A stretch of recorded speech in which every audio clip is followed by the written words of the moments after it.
Hey, I've got another cheap lock, Shenling Top Security Lock it says. This one's a little bit interesting because when I opened it, well, first of all, on the back it says hardened steel shackle, and I don't know, it doesn't say hardened steel.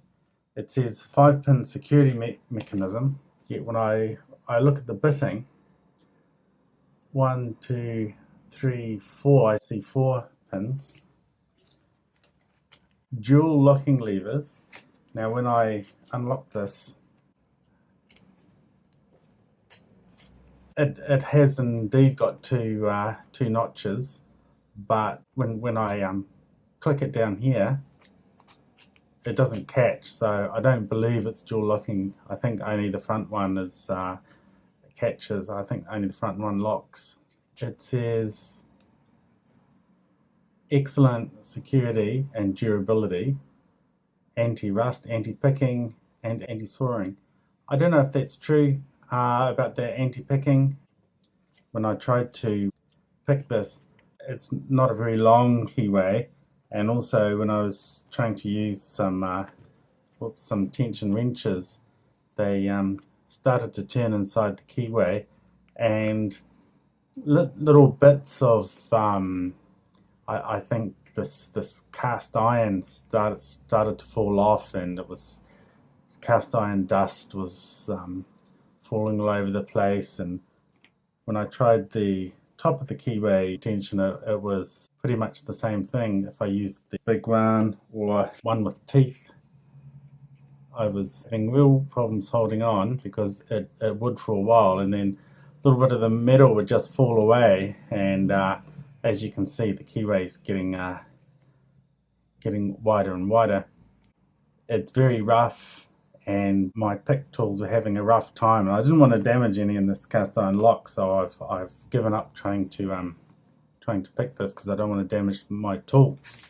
See how it says harden on the shackle in the diagram, but it definitely doesn't on this lock. It says dual locking, solid brass case. Now this isn't brass, this looks like cast iron to me.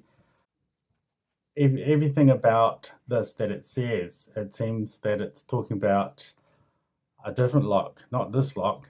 So I don't know. It's really suspicious. Only $2.50 New Zealand, but almost everything it said, it wasn't just marketing, it was just outright wrong. I don't know how long this lock will last anyway, because it's so rough.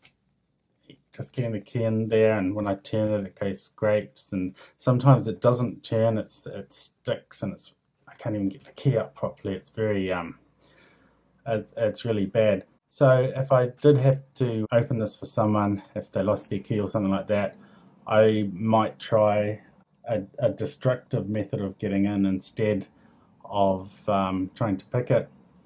Another thing I want to try is the screwdriver, because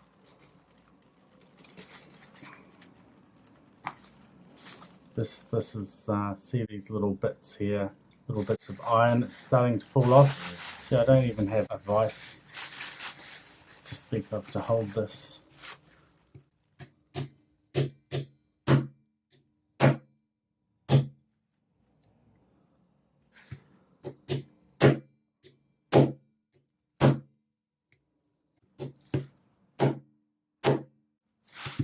Oh, there you go.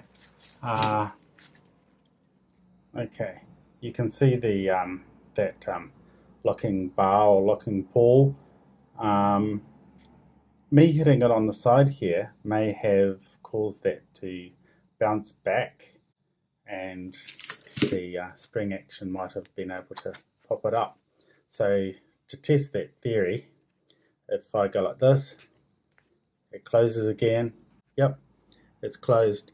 So I can't pull it up anymore. So it looks as though banging this side hard has bounced that locking bar, that actuator, that locking pawl, whatever you call it. It's bounced it back so that the spring actually was able to pop it open. It's interesting. It's a bypass technique.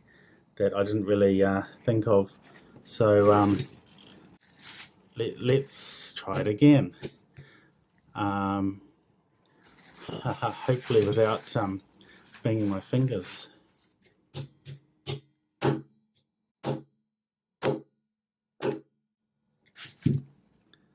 And it's open again.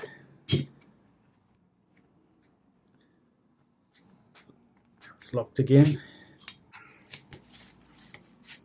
As I say, I don't really have a vice to use, so I'm just having to improvise. And it's open again. So that's my theory. It's starting to damage the lock, but I think it's pushing back the actuator, locking bar, locking pull, and that's how it's opening this lock. So that's how I would get into this lock. I'd do it in a destructive way or semi-destructive way. I wouldn't waste my lock picks on this lock. Thanks.